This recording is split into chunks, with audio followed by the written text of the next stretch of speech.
through, kind of going back as far as I could. And one of the things that really strikes me is I feel like you've got a really, really strong daily practice. I feel like you're tremendously disciplined as an artist. And I can see that there are all of these different kind of aspects to your work that I feel that you kind of like check in with every day. And I wanted to start this conversation, oddly enough, since we're surrounded by your paintings, from a strange direction, but to ask you really about the role of text and writing in your work, because I think anybody that's read the titles of your work can tell that you think a lot about words. But it also was really interesting looking at your kind of notebooks that you write a lot, and I feel like text is really important to you. And I'd really like to know what role that plays for you as an artist.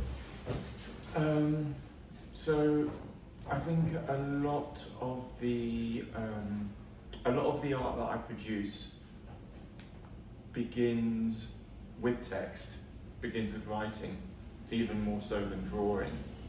I don't know, I suppose a lot of it's about using language to figure out my place in the world. I grew up, as Dario was saying, in a multicultural house. My father was from France, Jewish background, and my mother was from Madrid, and I was the only child.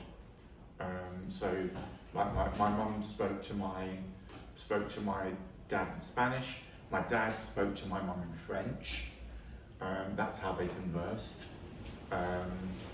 And they spoke to me in their respective languages. I tended to engage with my mother in Spanish, and more often than not, because my dad didn't enforce it, I tended to answer my dad in English most of the time, so my spoken French is very poor. But my dad was very cerebral. It was he was all brain and no brawn in many respects, and from a very young age he had me reading all sorts of stuff to him, even like the Sunday papers, the broadsheets.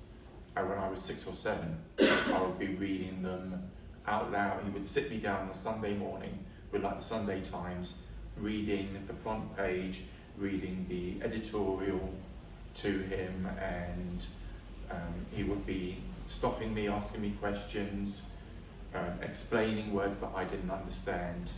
And as a like 6-year-old, I was desperate to please,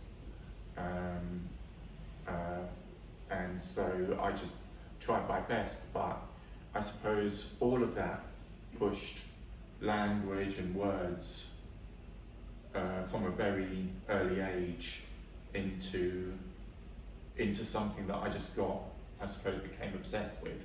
And then from early teens I was keeping like diaries, journals, and I got really, because I was given so many books as a child by my parents for birthdays and Christmases. I also really got into poetry as well from a very young age, and then was already like writing my own poetry as well. And that's something that hasn't really left me. So that even now I still write a lot of poetry. I still journal a lot. I still problem solve partly through writing.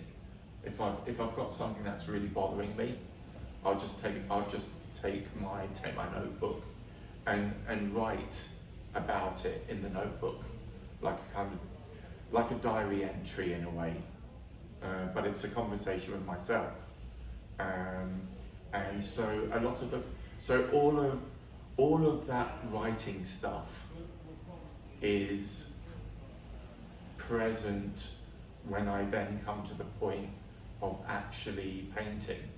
And paintings can come out of drawings first, but very often it goes writing and then straight to the canvas, and then maybe. So you don't sketch, you're kind of going straight to an Sometimes idea. I sketch, but I draw for the sake of drawing, not necessarily for the sake of a painting. I draw to kind of like just to practice moving a line around curves and compositions. But you're not like building up a full composition for a painting before you then approach No, the canvas? very often paintings begin on the canvas, and then once they've started, it becomes a conversation and an exploration of like what happens next. And then I will pick up the sketchbook and like try and problem solve a bit in the sketchbook, and before I come back to the painting. In fact, I've got a piece going on in the studio right now where it literally has taken that process. Began with writing, then started painting, and then it was like, okay, I'm not quite sure what's going to happen next. So I've done like half a dozen sketches in the sketchbook, and I remember my MA tutor hated the fact that I sketched in like tiny, like A5 sketchbook, and really wanted me to like pin paper on the wall, which was the same size as the canvas, and figure out all my problem solving on the same dimension, which I've never really successfully done. To me, if I'm going to put a piece of paper on the wall, tack it on the wall and do it like that, that's an artwork in itself. And like that, so it's like, why would I do that and then paint again when I've already sorted it all out as the drawing? That's now become the painting and the conversation. We were so to talking, speak. yeah. So we were talking earlier also about wanting to kind of lick paintings, and I'm wondering whether if you're kind of working stuff out on the canvas, you get seduced by the paint and it leads you astray a bit. Yeah, that can happen.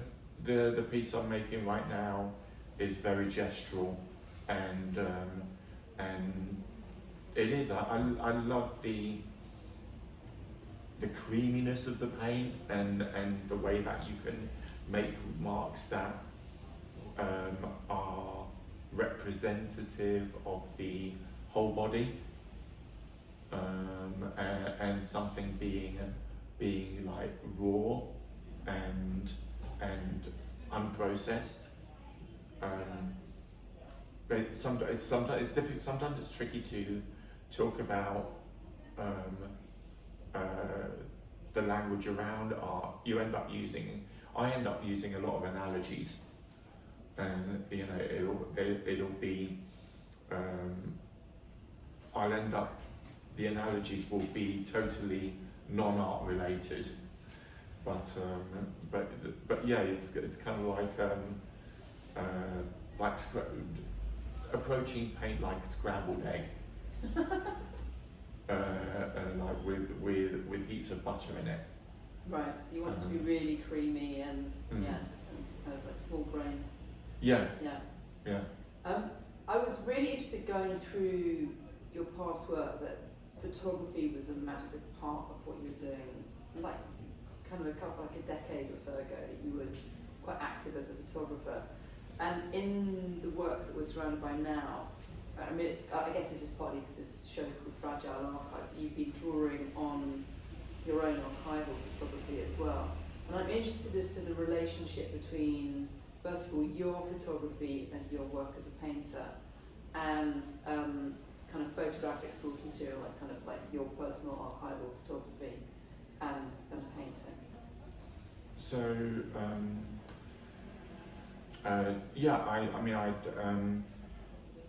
photography I first started when I was probably about 10.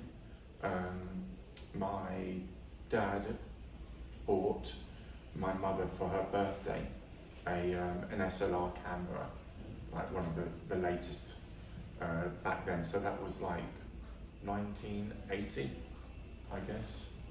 Yeah, 80. And my mum didn't have any interest in photography, so she never even engaged with it. And my father, he wasn't particularly interested either. So this super swanky present just basically sat on the dashboard, on the sideboard, and I came along and just curiously just picked it up and then started using it. And there was a service back then. I can't remember what it was. I mean, at one point it was called True Print. I don't know if it was called True Print at the very beginning. But you could send your roll of film in the post to be developed. They sent me back a pack of prints, and in the envelope when you sent it, you put the £1.50 in money, in cash in the envelope, and it came back, your prints, your negatives, and a new roll of film. And for some reason, I don't know why, but my mother supported this. So I just started basically just shooting away and shooting everything, and that camera just became attached to me totally. It went all over the place, and I shot everything. And progressively, as a teenager, when at school, there was the one part of the art department that I kind of got engaged in was photography through the art teacher, and the local library had a photography club. I got to process and develop and print my own black and white photos, and then much later, in my 30s, at one point, I got a job working for a photo agency, and was photographing sporting events, and which they would then sell the photos to people, the copywriters, syndicating the photos. I was also a wedding photographer as well, and sporting events and wedding photography, it's very, very similar. You gotta. It's a bit like street photography. You got to be shooting on the hoof. You can't. I mean, yes, at a wedding, of course, there's the list of can I have the bride and groom, the parents, all the bridesmaids, the best man, and so on and so forth. But beyond that, you're just a kind of roving reporter with a camera. So you're seeing it like a potential composition and grabbing it, yeah, seeing potential composition all the time. Yeah. And a sporting event is the same. Yes, you have the trophies and the pre-start of the event, where you will get the competitors, and you have those posed pictures, but much of it is just, you can't say, oh, can you just rewind, or stop, do that again, or hold that please. You have to be on the ball, and either you get the image or you don't. Have you then had to kind of push back against that as a painter, to not have those? Because I guess, commercial photography, it comes with certain conventions around composition. Have you had to kind of challenge yourself to relearn composition as a result of? I think what photography. I mean, at the very beginning, I didn't know about art because that wasn't something that was, for all the books that I had, that wasn't talked about at home. That wasn't encouraged or supported really. So that was something I had to find out on my own. But at the very beginning, I was just going with, I suppose, my own natural aesthetic eye with regards to photography. And then I started discovering painting, and especially Titian, Velasquez, Goya, painters like that from the National Gallery, where I was going in my very late teens and early 20s, and started applying their portrait compositions to my photography, and kind of framing my shots like they were framing their portraits. And in fact, and another thing with a lot of my painting is that I make my stretches so that they are photographic ratios, so like 8 by 10, 6 by 7. So there's that direct kind of heritage of you working as a photographer. Yeah, That's kind really of, interesting. and thinking about composition in thirds as well. Yeah. Being kind of like zones, even with paintings, about where the point of interest will be, and the focus, and and kind of dividing my composition into like a grid of 9, and thinking about placements of things within that grid. It's kind of very photographic mentality. That's really interesting. So to lead from that directly onto this work, a open brackets transgender question mark close brackets child. I thought punctuation is very important there. So this image does derive from an archive photograph, from a photograph of yourself at the age of 4, I believe. Mhm. Is that correct? Yeah. But it also relates to a work that I saw earlier this year that was on the show at House from Somerset.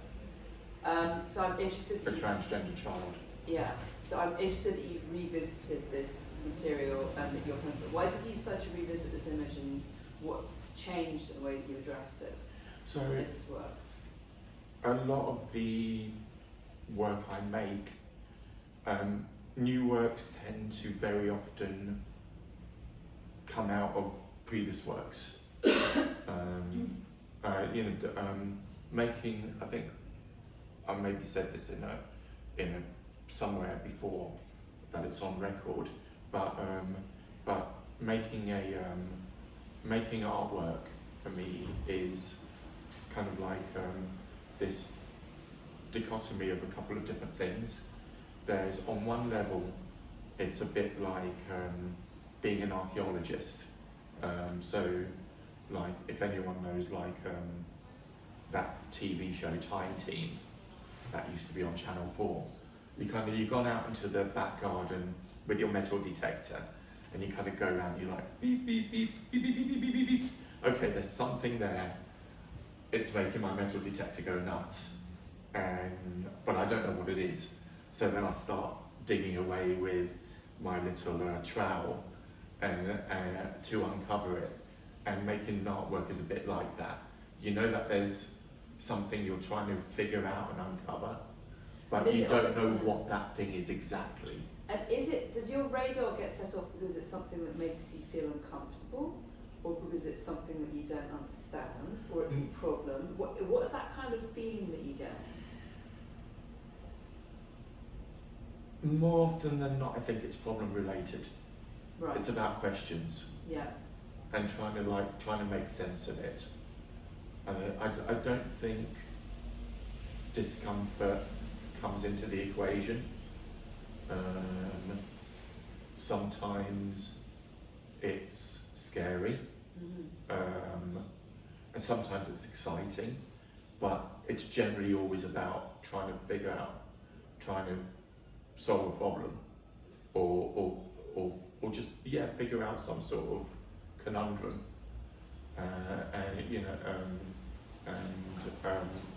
the other side of that kind of digging in the backyard is that artwork is also, and I think that's where works like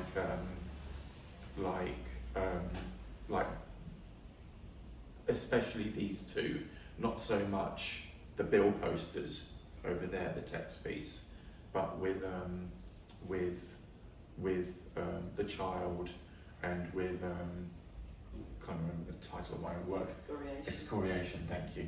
With excoriation, it's also about like looking into a dirty mirror and kind of polishing that mirror because you want to find your own reflection and see yourself more clearly. So in that regard, there's again that thing of like trying to figure something out and discover something new. So you quite often find that like when you finished a work that was there to solve or to resolve a certain problem, it actually presents a new problem that you need to address, and it keeps. Some works are very almost like instantaneous responses. So a transgender child that you saw in Somerset at Howes and Worth, there was a lot of unanswered stuff at the end of that one, and so that led into this instantly. And other times the issues can be sitting on the back burner for ages and don't come up again until much later. But then you see that there's a new work and it is referencing or responding directly to something that I made years before. So there's a big, it looks like there's a big gap between the work, but really it's lots of steps, because ultimately all of it is about kind of one thing, realistically. It's, there isn't lots of jumping about different ideas. There's a very small kind of there's a very sharp focus on trying to figure out one thing. It's just that there's lots of different ways of trying to figure it out, because whenever we approach a problem, if we find that one way doesn't figure it, then we want a new way that looks radically different to the way before. Because why would you approach the same problem twice the same way? So it looks like the work is very different, but it's not actually exploring something massively different. It's still exploring the same thing. So I think bill posters is, in a sense, exploring exactly the same thing as excoriation, but they are very different looking works. And likewise, excoriation and child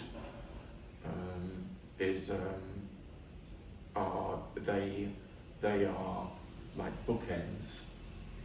I was really interested when we were talking the other day, and you were really positioning this new painting in a much kind of broader political field, that although you're using a photograph of yourself as the kind of base layer, as the kind of source material, that you're really using your kind of, it's almost like you're using your kind of visibility and your platform to actually raise much broader points, much broader political points. I thought that was really fascinating, that you're trying to do something, that you're trying to really kind of bring stuff out in the discourse at the moment as well with this work. So there was an exercise when I started my BA in Wimbledon in 2014, and like that first couple of weeks, we weren't even given studio spaces. We just had exercises as that the whole cohort year group did together, and my tutor at the time, she I think it was within a few days of starting, was like, okay, everyone has a piece of paper, and and it's like, and she said, what's the artist's role? And we had like 5 minutes to write down our ideas about the artist's role, and so and it's a list. My list is a list that I have now. I always write at the beginning of every sketchbook as a reminder to the self, and so here it is in one of my latest sketchbooks, and what I wrote down, actually wrote down at the bottom, first written October 9th, 2014. That's, yeah, so it's 10 years ago on this. Activist, spiritual guide, teacher, product creator, truth expresser, creator of dialogue, storyteller, protector of traditions, stroke craft, provocateur, originator, rule breaker, and devil's advocate. And then the second question was, what did we think the artist was integral to the artist? And I wrote discipline. And what is the outlook that an artist should have? And I said open-mindedness. And I write that at the beginning of every single sketchbook. That's really, it's so interesting, but it's really interesting that activist is the first description you have. Yeah, So, actually. would you see that as an activist painting? It is. It is. In fact, the going back a couple of years ago, the paintings that titled Transgender Woman, of which there's 11 of them. They are activist works. I think the very first one was like, it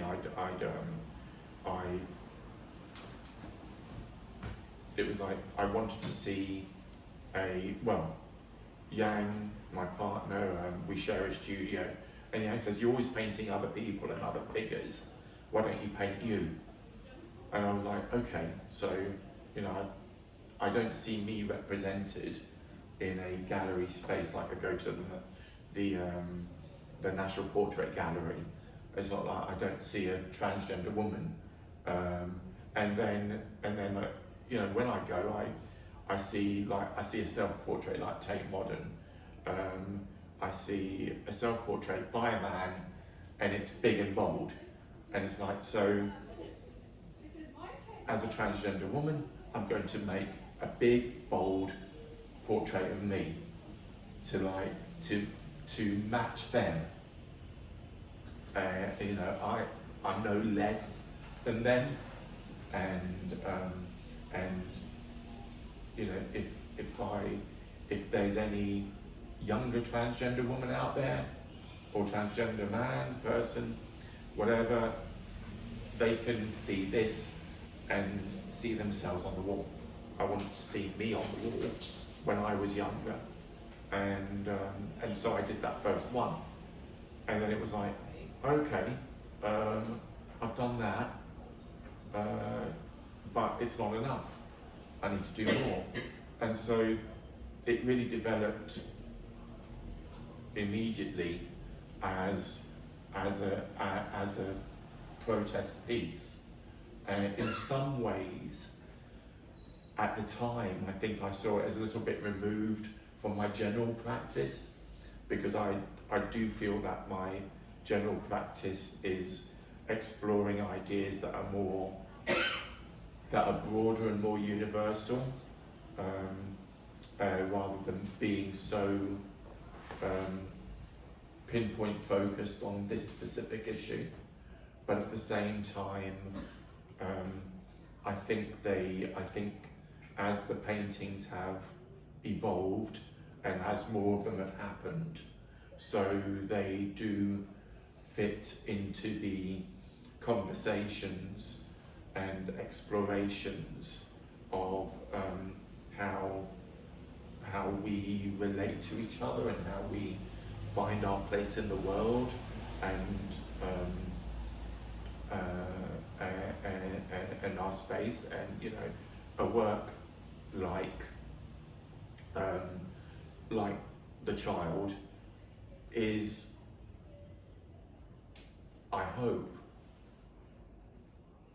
asking all those questions of the viewer.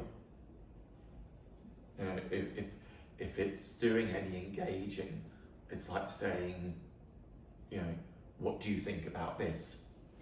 It's also so interesting how large you've made that by comparison to the adult portrait as well. And it was interesting you were talking about going around Tate Britain and the scale of these self-portraits by kind of male artists who felt no shame about being like really like putting themselves out there big on the wall. And he made the child really large in this dialogue that's happening on the wall as well. But I also think, you know, it's wanting to elevate the subject. Yeah. You know, it's you know, a child is precious, and yet we are bombarded with news stories of children being abused, ignored, overlooked, and ultimately even murdered by their own parents. I mean, you know, saw that, and there's a recent story the past couple of days of two parents that well, there's several stories going on parallel about parents murdering their children, most often through neglect, but through all sorts of other reasons too. So it's trying to perform some sort of action that says, hold on a minute. Yeah. Moving on to excoriation, I mean, obviously there's this visual reference to the idea of kind of the face being almost kind of flayed on one side, this kind of removal of the skin. But to me, I feel like the work also talks about these kinds of brutal sensations that we often feel towards ourselves, of shame, of guilt, of humiliation. So it's not necessarily a kind of physical act of being kind of skinned and pained, but more sometimes these feelings that we cause ourselves, but sometimes they're caused by other people. So I don't know how symbolically you were addressing this idea of excoriation, but we were talking the other day, and I asked you whether you were Catholic, if you brought up Catholic, and you said you had, and I'm really fascinated to know what that might have brought to this painting. I think, yeah, Catholic guilt is definitely in the mix. So my mother being from Madrid, staunchly Catholic, or my mother's side of the family, and in fact, I went to church every day. The local Catholic church was literally 5 minutes walk away from the house. I attended Catholic school growing up as well,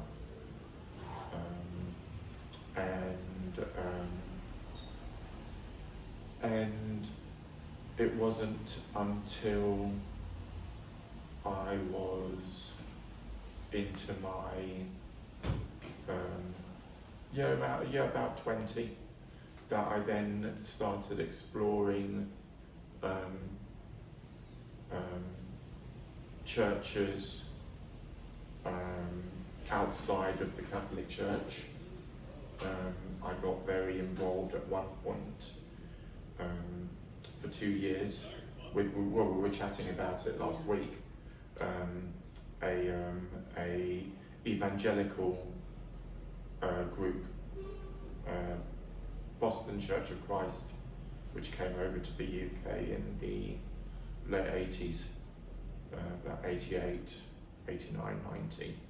And I was with them for 2 years, so I became a street evangelizer and preacher, and I used to do that whole thing of like, didn't have like a microphone and speaker, but used to like with my colleagues, used to street preach on Saturday mornings, and was going to Bible study classes during the week, prayer groups. I became very familiar with the texts of the Old and New Testament, so I could flip backwards and forwards in the Bible and find corresponding, correlating passages. Could quote relatively easily. It was only after I left that church that I then started exploring to look for a church that I suppose, a group that I did fit in and worked with, and I suppose one of the issues with Catholicism growing up is that I suppose it had a negative impact on me, is that I knew from a young age that I believed myself to be a girl. The language around, for me, being a transgender person has shifted over the years, and so I suppose as a young adult, and even in my I suppose by the time I was about early 30s, I was saying I'm a woman, even though a lot of people disagreed with me. but I suppose when I was younger, there was just simply, I believe I'm a girl, and but at the same time, these Catholic ideas and also arguments I'd had with my dad, who was a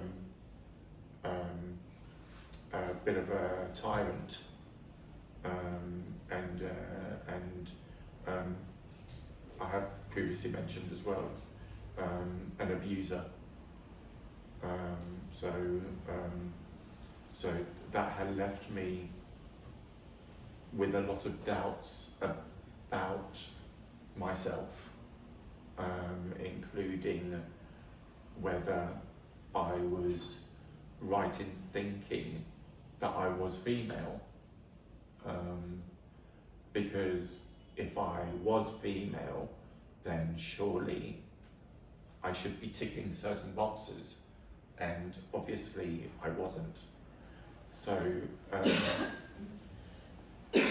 it took a long time to figure that out, and there are artworks that explore that actually. I suppose, 15, 16, 17 years ago, there are paintings that explore one of the very first self-portraits, The Torn Curtain, which is a self-portrait about the same size as excoriation, but it references also the drawings from Bronte, like where she was the character was doing all these drawings, and then I think is it Wuthering Heights, where like after she's in love with no, Wuthering Heights is Heathcliff. Yeah. The other one. Anyway, she finds out that there's like a wife in the attic. Oh yes, Jane Eyre. Jane Eyre, Yeah. thank you. in Jane Eyre, so it references Jane Eyre, and like, so you've got Jane Eyre is doing all these drawings, and then about how she perceives herself, and then her world is ripped asunder, and so the painting is effectively destroyed, and that's how the painting looks. It's a self-portrait that's also been attacked and mutilated. So with this work, is that a similar feeling of kind of splitting, internal splitting, or? Yeah, I mean, it's I think there's I know when the process of transition for me, and kind of shifting from the person I was before to the like a new me, it did involve, I think at the time, like the conversations I was having with my therapist was like having to shed one's skin and just take away masks. And there's loads of pieces, there's loads of works that I was making about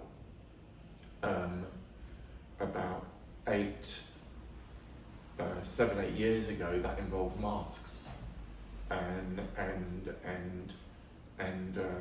removing of masks, and also there was another regular motif that helmets, so paintings with helmets that are removed and discarded. It's that whole thing of like the only way that I can really engage with myself is to remove all the walls, and so you know, it's in being that if I can be truthful with myself, then maybe I can get to the crux of things. And I suppose that's what excoriation is about. I suppose it also it led on from another piece. The price of getting what you want is getting what you wanted. So it's kind of like, you know, you have to, as I was saying, you have to go into the back garden and dig. And dig, yeah. Because if you don't do that, then how are you going to learn anything? Yeah. And then to a lesser extent, child, both the first one and this new one are also, you know, going back to the source, and because a 4-year-old child, therapists say a 4-year-old is where you, about the age of 4, is where you develop a sense of self, and so, you know, it's the earliest who version, was that 4-year-old? Yeah. I know the text that's in Bill Poster's I Have a Dream is something that's really important to you because you've used it in an earlier work. Would you be okay with reading it to us? Absolutely, yeah, I'd be happy to.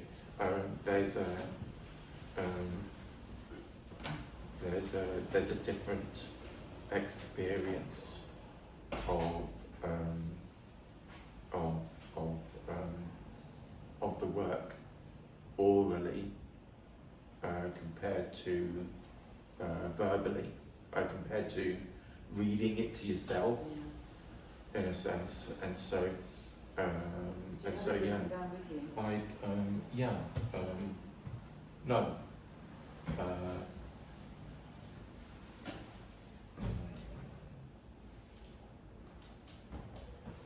It's a technicality that counts, isn't it? Yeah, no, I have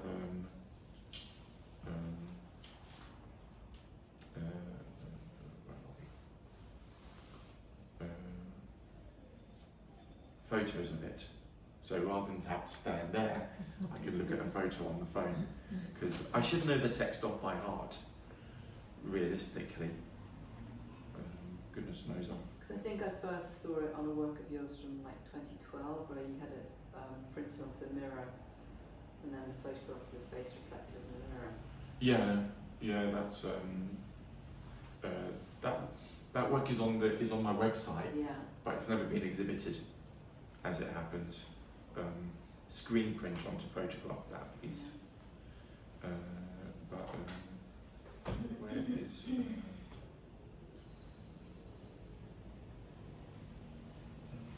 Where is it?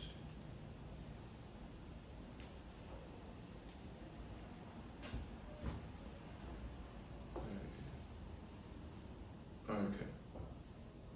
All right. Here we go. Yeah.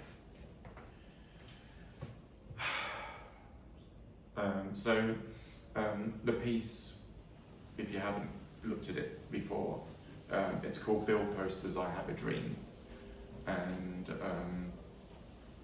going back to what you were saying earlier and the list from my sketchbook, it is I suppose the text I wrote in 2012. I had been to a memorial event, Transgender Day of Remembrance, and this is an annual event that takes place with many groups around the world, where they can come together, where it's safe for them to come together, and they remember all the transgender persons that have been murdered, and it's been possible to access police records, and the police records say that the murder victim was a transgender person. It's because, and it's the tip of an iceberg, because many homicide records, especially in, say, places like South America, Brazil, Argentina, they won't necessarily state on the police files that the victim was a trans man or a trans woman.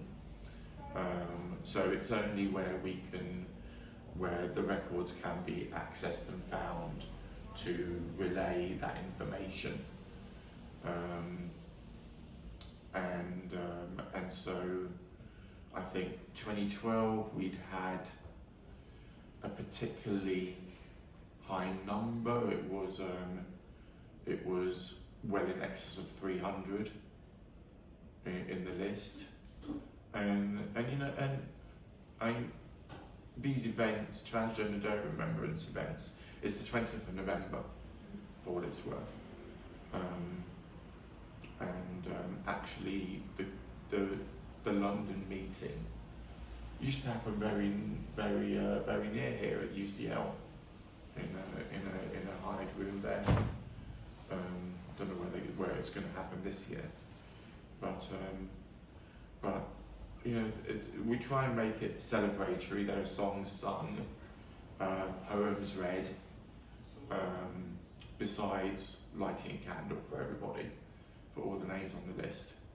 But it's also, a dispiriting event. So I was on the bus going home, and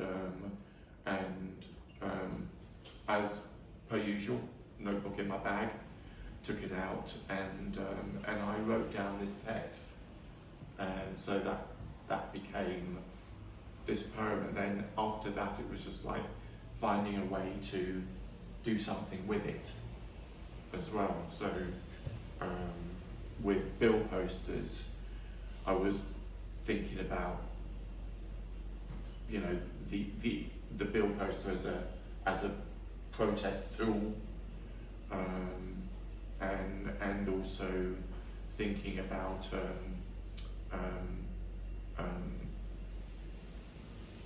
Martin Luther King's great speech and also about ideas that, like Bono from U2, he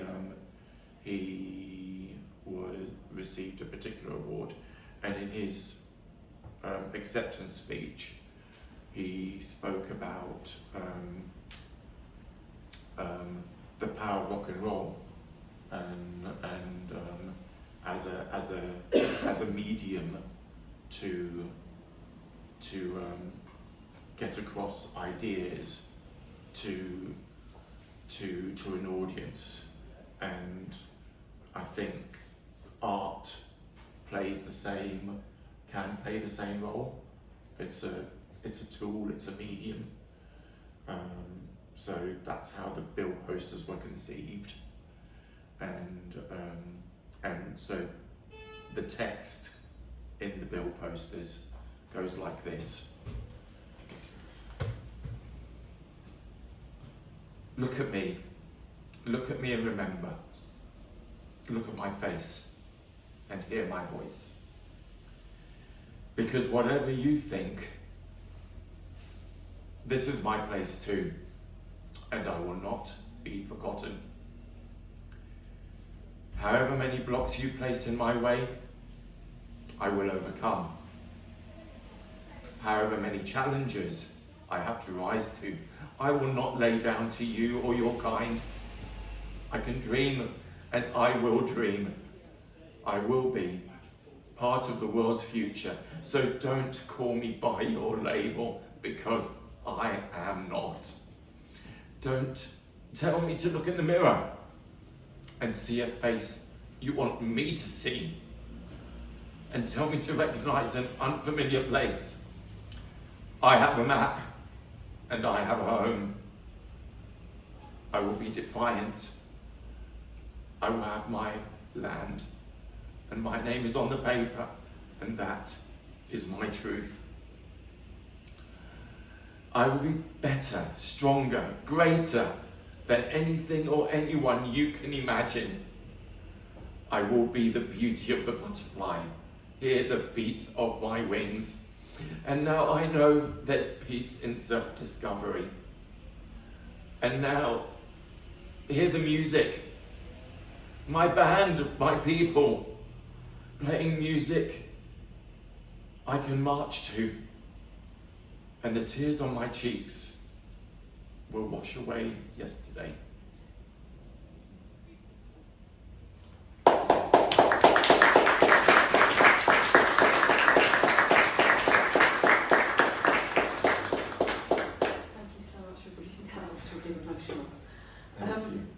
I think that's probably a good moment for us to open up to the questions. I've got about 3 hours more questions to ask you, but we should probably, I think, at this point, open up to other people. Does anyone have a question for Victoria? Or anything, nothing is off limits. I've got a question.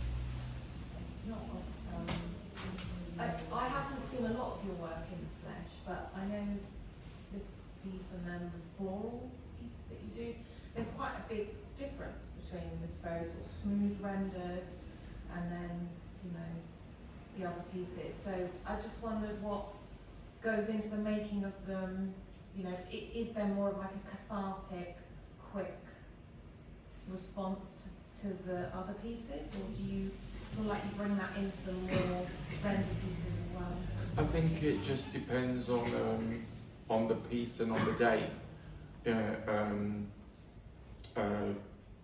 Some works happen very quickly.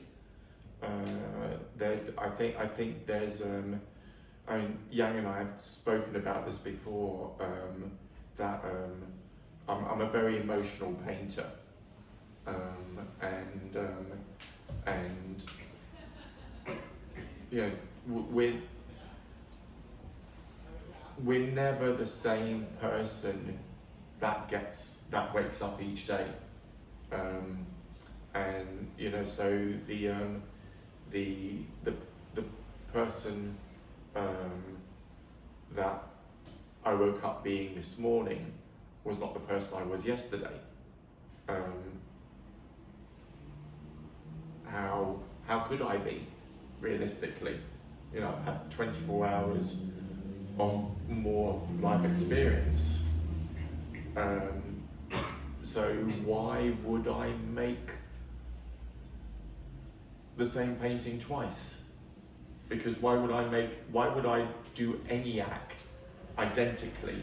I'm not producing sausages. So, you know, why would paintings look the same from one painting to the next when I feel like a different person? I think it's really important to mention the material you've used to build posters, because that's really specific, and there's a reason that you use that medium as well. So there's a lot of things that are going on into the making of the work. There's the explorative elements that I was talking about earlier, but also there's an exploration of process and materials, because I'm a real nerd about that. And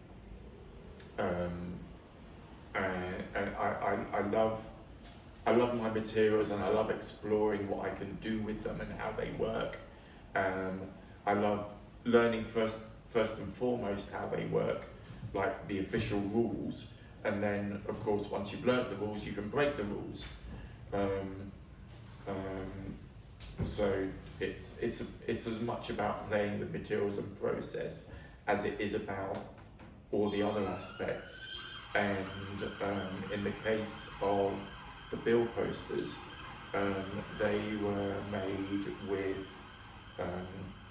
encaustic paint, which is basically beeswax and pigment, and it's, I mean, save for the stuff that was being used by our great ancient ancestors in cave paintings, the encaustic beeswax paint is pretty much the oldest medium we've got.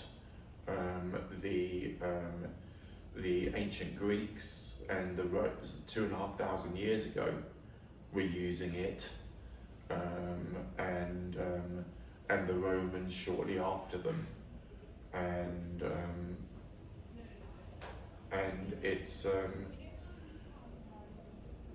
I love being able to tap into that, to align my work with art history and like the great art that has gone before me, because, you know, I think as artists we can't ignore the art canon. You know, it's impossible. You can't make work in a vacuum. But So it's got it's its kind own of like, challenges though as well. yeah. Well, it's kind of like the opposite to oil painting. Oil painting is wet and kind of dries slowly. Beeswax is hard. You have to heat it to its melt point, and it holds its melt point for so long as it's on its hot plate. You can maintain the melt point, so it's liquid. The moment you take away from the heat source, within about 15 seconds, 20 seconds, it's fallen below its melt point in temperature, and it's gone hard again on the brush or on whichever surface you've managed to make a mark on when it was still in liquid form. So it's a very laborious process to make encaustic works, because you're constantly having to reheat the work, make a mark for like about 10-15 seconds, reheat, and do it again repeatedly. So you can see the way the writing runs across the posters. You can see the brush going cold, and the lettering becoming a bit like, I suppose, like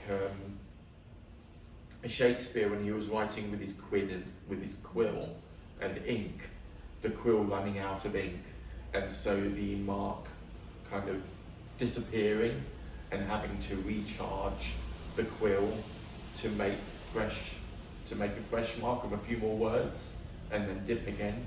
And I suppose I wanted to bring in all those aspects into the bill posters, that labour, that connection to ancient art history, but also the way that the raw linen, which didn't have to be primed because it wasn't oil. Oil, for those that don't know, destroys organic fabric. So that's the reason why, one of the reasons why we have to prime for oil painting. If you paint with acrylic or watercolour on cotton or linen, you don't have to prime, but with oil you do. But with beeswax, I didn't have to. I could paint directly onto the raw fabric and generate a surface and an object that looked like a weather-beaten, tattered, on the street wall bill poster. Ultimately. I think we've got time for just one more quick question. Sorry. Can I Yeah. make a quick comment? So like the bill poster you read about it, and you mentioned a lot about like transgender Remembrance Day, but I think for any audience coming to the gallery and reading it without the context, if they feel like marginalized in any ways in the society, they would feel the connection. Thank you. Yes, I was going to say that at the end of the reading, and then the conversation carried on. But the original text I wrote in my sketchbook all those years ago was a response to the event I had just been to that night. But I did refine the text because I wanted it to be more universal. And that when you come before it and you get to read it for yourself, it's not about being transgender Day of Remembrance, but it's about a text that anyone that feels, as you said, marginalised or oppressed might be able to take it as their own and make it their statement. I wanted a statement that could be owned by anyone, and not just a select few. That was very, very important, and I think that's why I like to see myself as an artist, full stop. If you're going to expand that, then say an artist that happens to be a woman, and British if you like, because I was born in London. You know, I have I carry that baggage with me. And lastly, happens to be a trans woman. That's absolutely the bottom of the list. It is part of my makeup. It's an inescapable fact of who I am, just as the fact that I've got brown eyes, white skin, and I was and born in London and raised in London. But it's not what defines my artwork. I'm not a trans artist. It's not even about being a woman. It's just simply a person exploring through art. Thank you for that prompt, Jan. Very important point to have. Yeah. Victoria, thank you so much. It's been very stimulating chatting about your work. And thank you, Hettie, for doing this It's and been- kind of coming and leading this conversation. Thank you. Thank you everybody for joining. movement.